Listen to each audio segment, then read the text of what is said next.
দেশের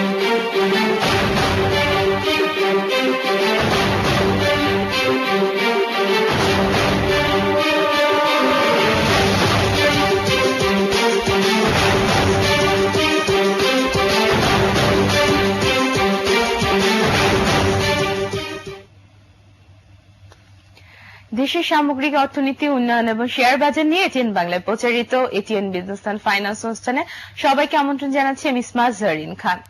দর্শক, সরাসরি আমাদের সাথে যোগ দিতে 0281897666 এই নম্বরে ফোন করতে পারেন। তবে বরাবরের মতো আজ অনুরোধ থাকবে টিভির সাউন্ডটি কমিয়ে আমাদেরকে ফোন দিবেন। আজ আমাদের আলোচনার বিষয় রেখেছি রাজনৈতিক অস্থিরতা এবং অর্থনীতিতে প্রভাব। পৃথিবীর যে কোনো দেশের অর্থনৈতিক উন্নয়ন রাজনৈতিক স্থিতিশীলতার উপরে নির্ভরশীল, কারণ রাজনীতিবিদরাই দেশের সকল নীতি নির্ধারণের সবচেয়ে উচ্চ পর্যায়ে অবস্থান করে থাকে।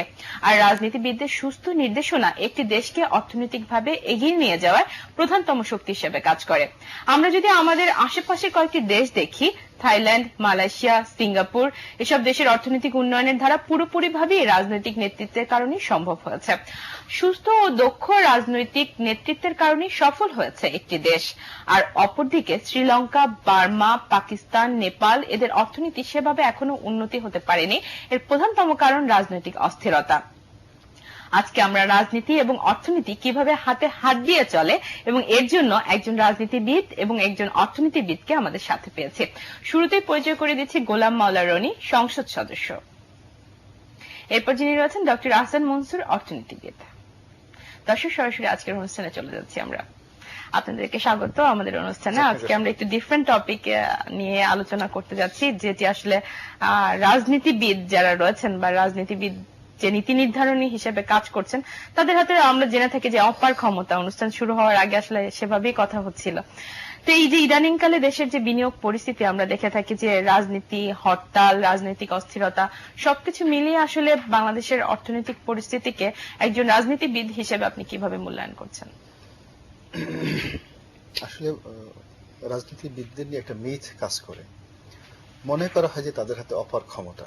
কিন্তু আমার এই গত 4.5 বছরের অভিজ্ঞতায় দেখলাম যে আসলে কোনো সংসদ সদস্য বা এমনকি মন্ত্রী, ক্ষেত্র বিষয়ে 2-1 ছাড়া তাদের হাতে আসলে ওইরকম ক্ষমতা নেই। বাংলাদেশের যে টোটাল ক্ষমতাটা, এই ক্ষমতাটা একটা বৃত্তে ঘোরাফেরা করে, একটা চেইন, এবং সেই চেইনটা আমলাতান্ত্রিক এবং একটা নিয়মতান্ত্রিক ভাবে। এখন ওই নিয়মের বাইরে, আমলাতান্ত্রিকের বাইরে গিয়ে, প্রচলিত রাজনীতি, প্রচলিত শাসনতন্ত্রের বাইরে গিয়ে একজন সংসদ সদস্য বা একজন মন্ত্রী আসলে কাজ করার ক্ষমতা খুবই কম। এখানে যে জিনিসটি দিয়ে মানুষ কাজ করতে পারে সেটি হলো পলিটিক্যাল উইল ফোর্স এবং ঐক্যবদ্ধ, অর্থাৎ সরকার, বিরোধী দল, রাজনৈতিক শক্তি সমূহ, মন্ত্রী, এমপি, প্রধানমন্ত্রী, এরা সকলে মিলে যদি রাজনৈতিক একটা উইল ফোর্স নিয়ে যে কোনো একটা কাজ বাস্তবায়ন করতে চায়, সেক্ষেত্রে আমাদের দেশে যে প্রচলিত আমলাতন্ত্র আছে এবং শাসনতন্ত্রের যে প্রচলিত বিধান আছে, এই বিধানগুলো ভেঙে কিন্তু সেই কাজগুলো, কমিটমেন্টগুলো ফুলফিল করা সম্ভব। এবং সেটা কার্যক্ষেত্রে 1000-এর মধ্যে 999 ক্ষেত্রে সেটা থাকে না। আমরা যে কাজটা করি, ক্ষমতা বলতে যে জিনিসটা বোঝায় সেটি হলো অবৈধ ক্ষমতা। বৈধ ক্ষমতা কিন্তু আমাদের কারোর নেই। আপনি ধরুন একজন সংসদ সদস্য হিসেবে আমি 2টো উপজেলার স্থানীয় প্রশাসনের উপদেষ্টা হিসেবে আমি তো এখনো পর্যন্ত কোনো উপদেশ দিতেও পারিনি, আমার কোনো উপদেশ সেভাবে বাস্তবায়িত হয় নাই। কেন্দ্রীয় সরকার থেকে যে সমস্ত কর্মকাণ্ড যায়, যে সমস্ত কাজকর্ম যায়, এটা নিয়মতান্ত্রিক ভাবে সেটা বাস্তবায়িত হয়ে যায়। আর অবৈধ ক্ষমতা বলতে আমি একজন টিওনো সাহেবকে ভয় দেখালাম, আপনাকে এটা করতে হবে, একজন ওসিকে ভয় দেখালাম, আপনাকে এই কাজটা করতে হবে, এবং সেটা অনেক সময় দেখা যাচ্ছে যে ক্ষমতার ব্যালেন্সে যদি এমপি ইজ মোর পাওয়ারফুল হয়ে যায়। আজকে গেলে ওসি টিওনো, হ্যাঁ আচ্ছা, ও আজকে যারা ওসি টিওনো যারা আছেন তারা সকলে মিলে দেখা যাচ্ছে তাদেরও পলিটিক্যাল চ্যানেল আছে, এবং পলিটিক্যাল চ্যানেল থাকার কারণে তাদের অনেক বড় বড় মন্ত্রী এমপির সঙ্গে ওরকম সম্পর্ক। তো দেখা যাচ্ছে যে এমপির কথা তিনি শুনবেন তার সাথে বড় এমপির সঙ্গে তার ব্যক্তিগত সম্পর্ক আছে, ফলে সেখানে কথা শুনে না। ফলে এখানে যেটা হচ্ছে যে পলিটিক্যাল পাওয়ারের যে ড্রেনেজটা, সেই ড্রেনেজটা বেশি হচ্ছে, বাস্তবায়ন হওয়ার সাথে বেশি। আর আপনি যেটা বললেন যে আজকের যে সমাজে যে এই মুহূর্তে যদি আমাদের বাংলাদেশের কতগুলো সমস্যা ধরেন, যেমন শেয়ার বাজার নিয়ে একটা কথাবার্তা হচ্ছে, পদ্মা সেতু নিয়ে একটা কথাবার্তা হচ্ছে, রাজনৈতিকভাবে কিছু কিছু বিষয় মানে অস্থিতিশীলতা রয়েছে, এই বিষয়গুলোর সাথে অবশ্যই রাজনৈতিক প্রভাব এবং প্রতিপত্তি নেগেটিভ অর্থে অবশ্যই জড়িত আছে। এবং আপনি যেটা বিশেষভাবে বলছিলেন যে প্রাইভেট ব্যাংকগুলোতে যে সমস্ত আপনার পরিচালক নিয়োগ হয়, আমি ব্যক্তিগতভাবে মনে করি যে ব্যবসা বাণিজ্য, ব্যাংকিং, তার অভিজ্ঞতা থাকতে হবে এবং একই সঙ্গে তার ওই সমপরিমাণ সততা থাকতে হবে, ন্যায়পরায়ণতা থাকতে হবে এবং তার উইল ফোর্স থাকতে হবে এবং এই জাতির প্রতি একটা কমিটমেন্ট থাকতে হবে। আদারওয়াইজ এই পদগুলিতে আসাও শোভনীয় নয়, আর এই পদগুলিতে যাদের নিয়োগ দেওয়া হয় সেটাও শোভনীয় নয়। আমাদের দর্শক অপেক্ষা করছে একটি ফোন নিয়ে, স্যার আপনার কাছে আসবো। হ্যালো, ম্যাডাম, ওয়ালাইকুম আসসালাম, কোথা থেকে বলছেন? আমি সাধারণ কোন পুরানা পল্টন থেকে। জি আমি পদ্মা সেতু ওই যে কালকে যে ট্যাঙ্কার আহ্বান করছে ওটা সম্পর্কে একটু কথা বলতে চাচ্ছি। জি এক লাইন ব্যাপারটা হচ্ছে কি, ওই যারা দেশের অর্থনীতি, রাজনীতি এবং বিদলকে নিয়ন্ত্রণ করে এবং আমাদের পলিসি মেকার, ল মেকার, যেটাই বলি না কেন, ওই গ্রুপ 77 এদেরকে কনফার্ম না করে পদ্মা সেতু টেন্ডার আহ্বান করা কি এটা কি মানে আইনগত হয়েছে কিনা? কারণ সেটাই তো সবকিছু নিয়ন্ত্রণ করে এই গ্রুপ 77 জি, জি। এবং কালু। জি, ধন্যবাদ আপনাকে। আগের প্রসঙ্গে যাই প্রথমে।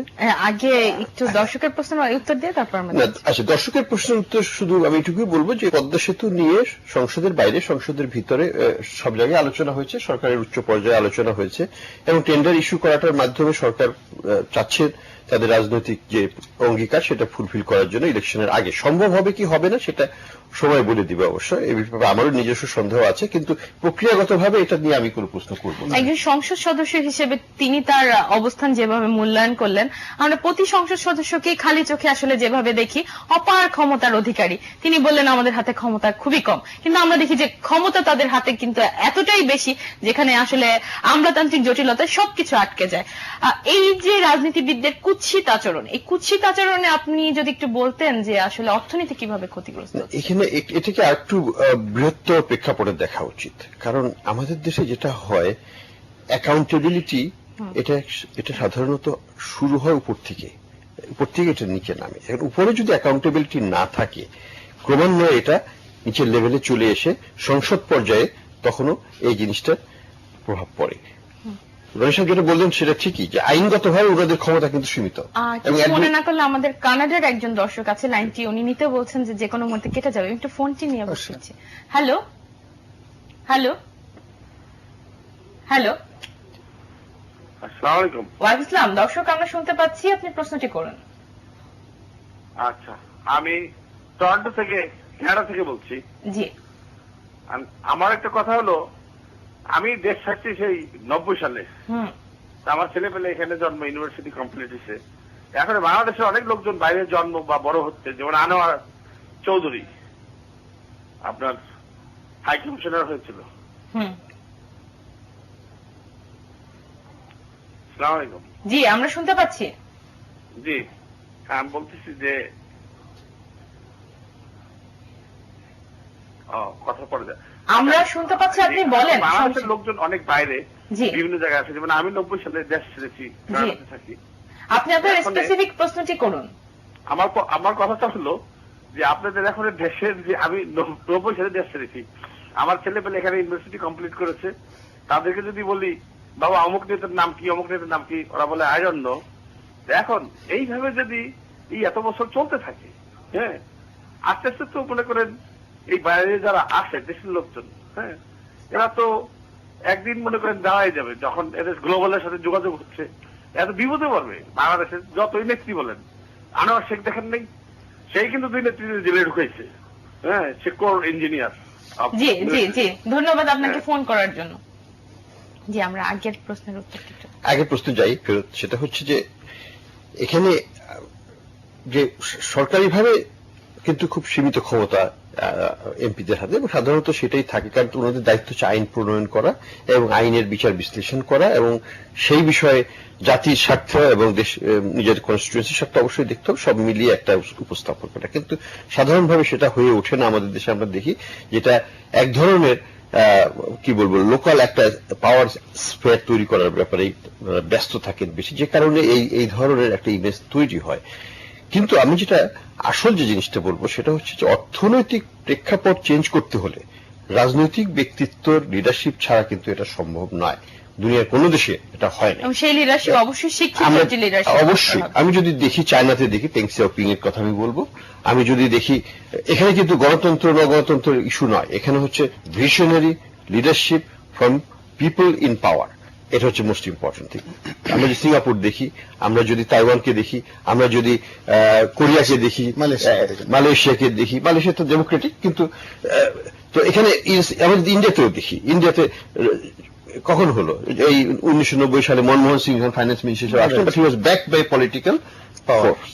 তো এই জিনিসগুলো দরকার আছে পলিটিক্যাল পাওয়ারের কাছ থেকে, এই নেতৃত্বটার অবশ্যই প্রয়োজন আছে। এবং এখানে আমাদের যেটা দুর্ভাগ্যের বিষয় সেটা হচ্ছে আমাদের পলিটিক্যাল লিডারশিপ, তাদের পলিটিক্যাল ক্যাপিটাল, যেটাকে বলবো রাজনৈতিক যে একটা ক্যাপিটাল থাকে, সেটাকে তারা ইকোনমিক্স এর কাজে না ব্যবহার করে তারা রং পলিটিক্যাল কাউন্টার মুভ এন্ড মুভের ব্যবহার করছেন, যার ফলে ওই পলিটিক্যাল ক্যাপিটালটা নিঃশেষ হয়ে যায় খুব দ্রুত। এবং পরে ইলেকশনে যে কিছু দেওয়া থাকে। কি মনে হয় যে কোথায় আসলে গলতটি রয়েছে? কারণ হচ্ছে তাদের ভিশনের অভাব আমি বলবো, এবং তারা এটা নিয়ে চিন্তা করতে চান না।